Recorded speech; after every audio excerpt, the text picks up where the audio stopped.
Hey.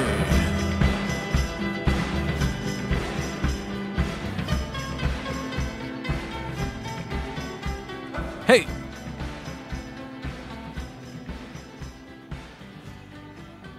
Hello, ladies and gentlemen. And welcome to Kyle's Top 5 Favorite Podcast. Before I get started, to one listener, tell the guys that said hi for me. Today's podcast is brought to you by New Belgium. On March 18th, that's a Friday night, I will be doing an event at the Bootleg Theater for New Belgium, promoting the new Citradelic citrus IPA that they have out. It's a really good beer. Go out and get a 6-pack and enjoy. Come out to the show if you're around and you want to come hang, text me or email me, whatever, and I'll get you in. We'll hang out. It's going to be a really good time. So my sister's going to be there, so it's a family event, family affair, kind of a perfect union of a bunch of worlds colliding, so it'll be a lot of fun. Also, tonight's podcast is brought to you by Mary Morrissey Life Mastery Institute, the premier training center for transformational coaching. Why is this podcast brought to you by that bullshit? Well, I worked an event for this crazy woman tonight, and as we were kind of cleaning up and loading everything out, I took one of these notebooks that has her shitty fucking logo on it, and I wrote my notes down for tonight's podcast in it, so she kind of sponsored the event. So thank you, Mary Morrissey, you crazy psychopath. Tonight's podcast is about one topic only. We're going to talk about my favorite current television show, Man Seeking Woman. If you are friends with me on Facebook or anything like that, it's kind of the only thing I use my social media for is I like to tell people about this show. I think the show is really important. I'm going to really dive deep into the show, why it's so good, what makes it so good, and I came up with a top 5 list. The interesting thing about this show is I don't know how to describe it. I don't know how to tell people about it. I don't know how to tell people what it is. But I'm going to try to do that right now for you, my loyal listeners. Man Seeking Woman is a show unlike anything else I've seen on TV. It is it does a beautiful job of keeping one foot in reality and one foot completely off the deep end into crazy, amazing, wonderful, creative stuff. The reason I like that, the reason I find that so great and why I enjoy watching the show is it's telling a side of a story that I don't think gets told a lot. And it is, I guess that if I were to try to put it into words, it's for simple layman's terms, I would say it's a romantic comedy television show told from a man's point of view, from a guy's point of view. Man Seeking Woman. This is a show that is pretty much completely centered around being a dude and dating in your late 20s, early 30s. And I'm a single guy, and so I relate a lot to this show. It's cool, to see the topic, the whole idea being approached. That's a lot of fun. That's a good time. That's cool.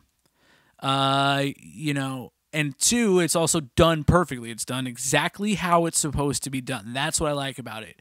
I can't stand, like, the new show Vinyl is based on 1973 New York rock and roll, and it fucking sucks. It's nowhere near what that scene was, all that shit, right? Man Seeking Woman is a polar opposite. This show nails it. This is exactly what it is like to be living that single dude dating lifestyle. It just crushes it. It's so good. I'm going to really dive into that and expand and try to do my best, if you haven't ever watched the show, to make you feel like you have. If you have watched the show, hopefully you'll understand. I would recommend it to literally everybody, but also at the same time, if you don't watch it, I totally get it. Or if you watch one episode and you're like, I don't get it, I don't like it, I understand. All right, so to try to paint the picture of what the show is, if you haven't ever seen it, it sets up normal human life situations, okay? For instance, the main character, Josh, and his buddy, Mike, get asked to go to a destination wedding. We've all been asked to go to destination weddings, and most of the time, they're in shitty places or they're too far away, or they're not far enough to where I can't say no, and they're just annoying. Well, their destination wedding was in hell. Like, they actually went to hell. They went and climbed down a volcano, past the 7 gates of destruction, and went to a destination wedding, a normal wedding. The wedding was, except at the same time, demons were the chefs and the butlers and all that. Like, they were. It's just, it keeps one foot, and the whole time, no one says this really is weird that there's a destination wedding in hell. Everybody's just, it just is what it is, and that's one example. To try to throw another one out there, and I'm gonna throw a ton, so get ready. It's, imagine if you're hanging out and your ex is dating some asshole guy. They then go to a party and she's actually dating an asshole, like a physical hole of an ass. So it just is that kind of literal, but yet so extreme comedy, and it's a fantasy world still based in reality, and it's always funny, and it's always hitting you from different angles, and it's also at the same time, it's so silly and ridiculous, and I find it so real. That's the greatest part about this show. So here's a top 5 list of things that I enjoy about the show. This are things that and I'm going to kind of tie it all in. Tonight, the reason I'm doing this podcast is because tonight was the season finale of season 2. The show airs Wednesday nights on FX at 10:30. I think season 1 is on Hulu. Season 2 is now on the FX Now app. Find it, dig it up, and watch it. It's really weird. If you kind of can open your mind up to it, I think it can really become your favorite show. One of the things about this show is it's a very small cast, and yet everybody plays a kind of a certain role in a very dynamic and important part.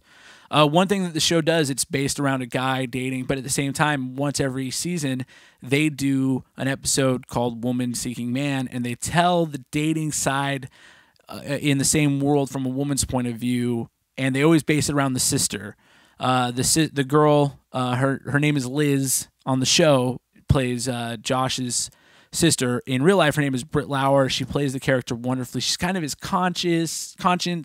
She kind of understands. And the first season's Woman Seeking Man episode was so brilliant and so well done. She's at a birthday party for her niece or for her friend's kid, and the kid is turning 6, and she goes outside to sit down with all the other little girls and have a little tea party, and the 6-year-olds are giving her shit because she's 29 and not married and with no kids. It's fucking hilarious. This season, they jumped out of the gate early with the Woman Seeking Man episode. The first 3 episodes were all done very same tone as where the first season took off or left off, and they only did about 3 episodes. They did 3 episodes, and then Woman Seeking Man, and it was really dark and really weird. She ends up getting an affair with Santa Claus, and becomes this home wrecker, younger girl. And the way they do it is so dark and weird and funky and really cool. But the character of Liz is played so well, and she is, like I said, she's kind of Josh's voice of reason. She gets introduced really early in the show because she sets Josh up on a blind date with a troll, and calls him an asshole because Josh finally goes, "She's a troll," and she's always looking out for Josh and knows him. And Britt Lauer is stunning. I mean, she's an absolutely gorgeous woman and person, but she does such a great job of just being very monotone and very like, Josh, you know what you're supposed to do. Josh, she knows him and kind of plays his conscience and does a great job at it. So Britt Lauer is Liz, and the Woman Seeking Man episodes are so well done. They really do a great job of kind of showing the different sides of the same world dating wise from a girl's point of view. So we'll go ahead and tie these two together. The Woman Seeking Man episodes are always written by Sofia Alvarez, who's one of the co-writers on the show. And she it seems like she always heads up those Woman Seeking Man episodes. But Man Seeking Woman is based on my number 4 favorite thing about the show. The book that it's based on is called Last Girlfriend on Earth. You can only get it on like your iPad or your Kindle or whatever, and it's like $10 and well worth every cent. It's a series of short stories about how ridiculous it is to be dating, and it's just so good. And you read it, and you see that this is what the show is based on. There are bits you'll read, and you'll go, "Oh, I remember watching that episode," and it kind of plays and feels very much like the show. I read the whole thing in a couple of days. It was like my binge read, which is I think binge reading, when you find something you love to read, there's nothing better. It might be the best sense to binge, but it's also hard to find something that you're like, God, I love reading that thing. This thing has me hooked.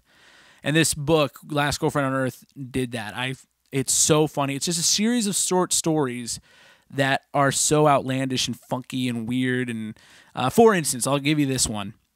God has a girlfriend. So it opens with, Genesis 1. In the beginning, God created the heavens and the earth, and he saw that it was good. And then he got a text from his girlfriend, Jenny, asking when he's going to be home. And he, and it just does a great job of being funny.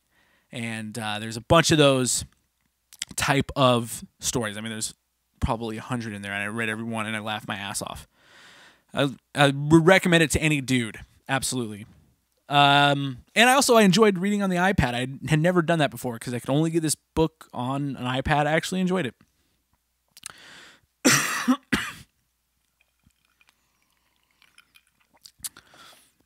The show is written by Simon Rich.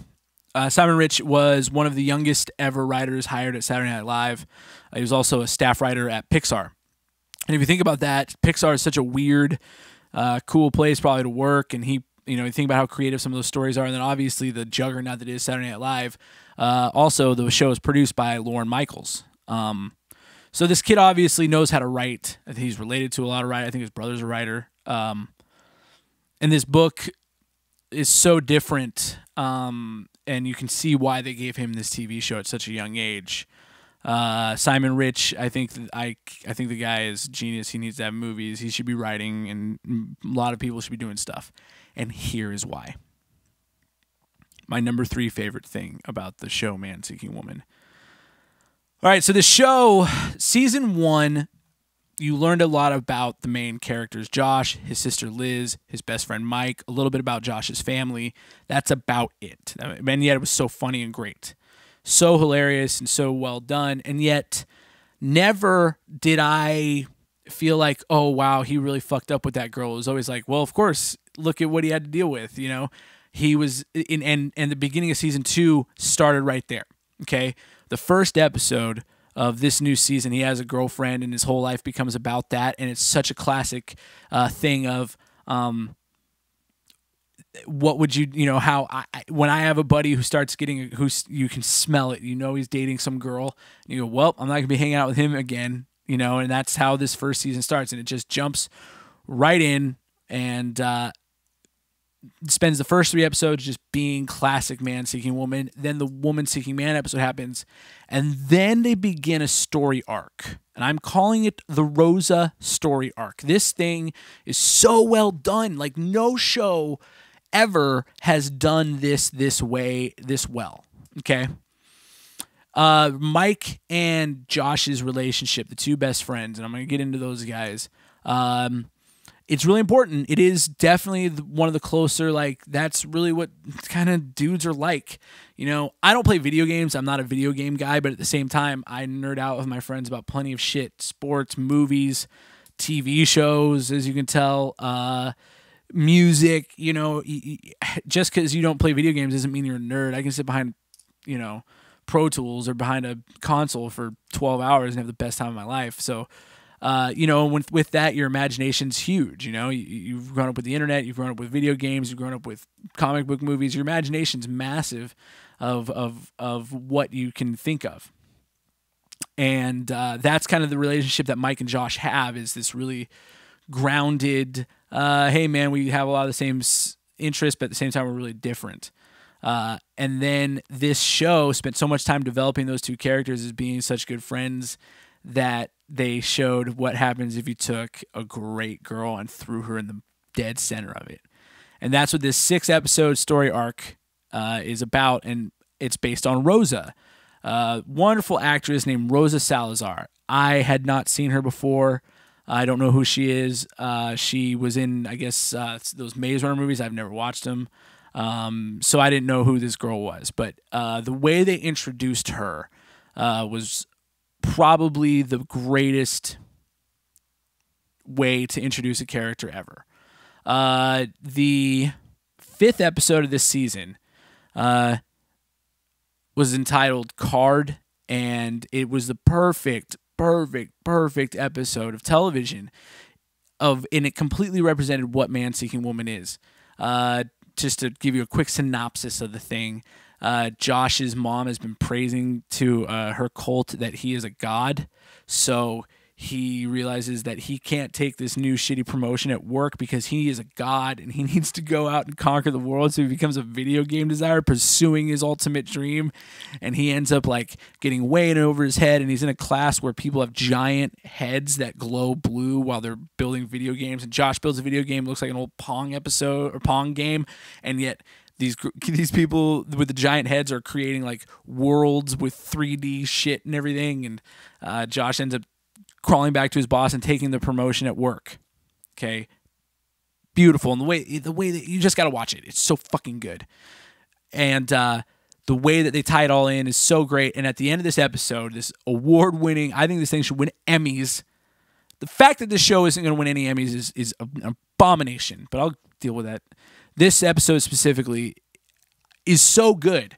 Sorry, I'm getting on a tangent because how great this episode was. At the end of it, he's at his new job, and he sees a girl. And that's it. That's how the episode ends, and you can tell, oh, man, and the girl I saw her, and I went, I love her. She's perfect for Josh. She's exactly, yes, here we go. So, the next episode opens with one of the most brilliant intros to a character. He wakes up in the morning, there's a bird chirping in his window, and his breakfast makes itself, and he's walking to work, and kids are playing basketball, and the basketball rolls to him, and he shoots like a 60-foot three-pointer, and he wins $1,000 for being the millionth dude on an elevator, and he was voted best-looking guy in the hallway, and all this stuff, and so he's having the best day of his life, and he goes up to Rose and says, hey, Rose, how's it going? Do you want to grab a lunch today? And she goes, hey, I'd love to, but my boyfriend is going to get lunch with me.